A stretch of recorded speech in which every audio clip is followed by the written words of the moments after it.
What do you argue about the most? What to order for lunch in our marriage so far. We got the oysters. It was a good choice. Video games. No, that is not the most.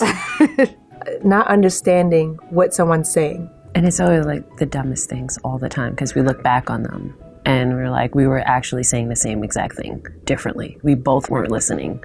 My spending, because I want to buy all these things and I want to travel so much, and he's a little bit more practical. Probably my driving.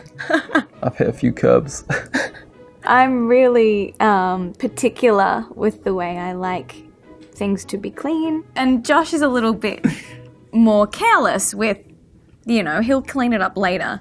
So I'm always cleaning up after him.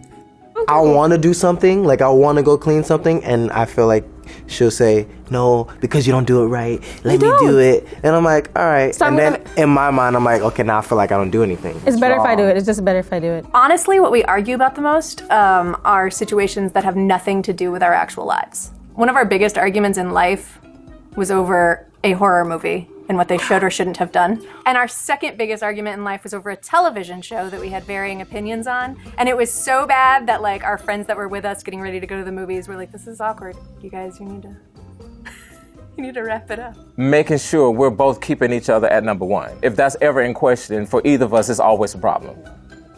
We argue probably the most about help around the house. I'm not organized. Yeah.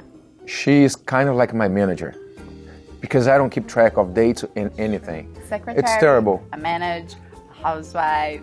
Yeah, and I have all the titles. Time, I guess. There's so many things that we have to get done at the house. He's very good at lying on the couch. About getting to place on time. I like to get there half hour before. She likes to get there 1 minute before.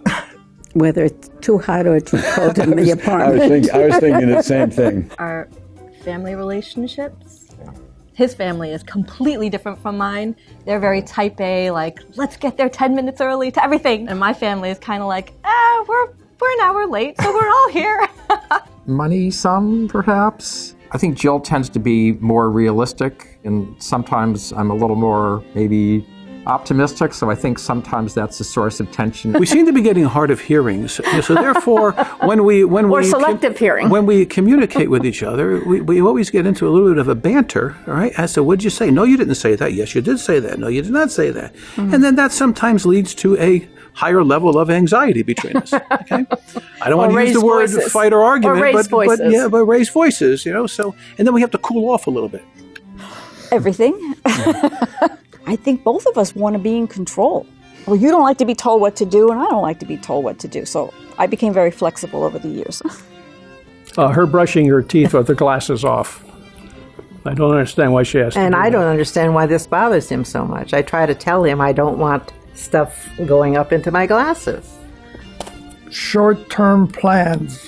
I like to go with the flow. I don't like to make plans for another year.